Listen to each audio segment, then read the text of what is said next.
এই নাটক ছেড়ে বিচার করো। এই দফায় এক দাবি এক, এই দফায় এক দাবি এক।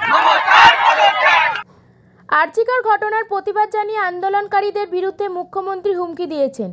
সেই হুমকির বিরুদ্ধে প্রতিবাদ জানিয়ে সিপিএম সহ তাদের গণসংগঠনের পক্ষ থেকে বীরভূমের লোয়াপুর থেকে কাটাগড়িয়া মোড় পর্যন্ত প্রতিবাদের মিছিল করেন।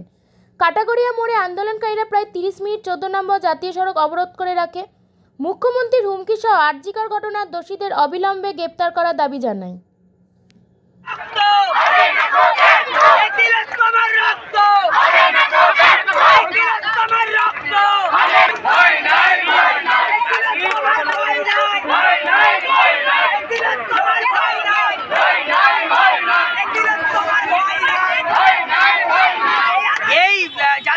আরজিকরের বিচার দিতে হবে এবং সিবিআই যে টালবাহানা করছে প্রতিদিন, এই টালবাহানা করা চলবে না। অবিলম্বে বিচার করতে হবে এবং বিচার দিতে হবে।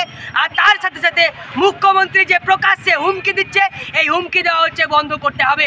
তার হুমকিকে আমরা তোয়াক্কা করি না। যে বিষয় নিয়ে আমাদের রাজ্য শুধু নয়, দেশ শুধু নয়, সারা পৃথিবী উত্তাল। আমার স্বর, তোমার স্বর, আরজিকর আরজিকর। আমরা আরজিকর, কলকাতা আরজিকর মেডিকেল কলেজে যে নক্কারজনক ঘটনা ঘটেছে, একজন তরুণী চিকিৎসক ধর্ষিত হয়েছেন, খুন হয়েছেন, তার বিচারের দাবিতে আজকে সারা দেশ, সারা পৃথিবী উত্তাল। একমাত্র উদাসীন হচ্ছে রাজ্যের প্রশাসন, রাজ্যের সরকার, বিশেষ করে পুলিশ প্রশাসন। আমাদের দাবি অবিলম্বে আরজিকর ঘটনার বিচার করতে হবে। সমস্ত দোষীদের, প্রত্যক্ষভাবে যুক্ত সন্দীপ ঘোষ সহ সমস্ত দোষীদের, অপরাধীদের দৃষ্টান্তমূলক শাস্তি দিতে হবে। ঘটনার পরে পরেই যারা প্রমাণ লোপ করেছে তাদেরকে গ্রেপ্তার করতে হবে, শাস্তি দিতে হবে। আমরা এই দাবি আজকে করেছি। একই সঙ্গে আমরা ধিক্কার জানিয়েছি রাজ্যের মুখ্যমন্ত্রী, স্বরাষ্ট্রমন্ত্রী এবং স্বাস্থ্যমন্ত্রীকে। আন্দোলনকারী যারা অপরাধী তাদের ছাড় দিয়ে আন্দোলনকারীদের যেভাবে তিনি হুমকি দিচ্ছেন, জুনিয়র ডাক্তার থেকে আরম্ভ করে সমস্ত আন্দোলনকারী মানুষদের আমরা তার ধিক্কার জানাচ্ছি।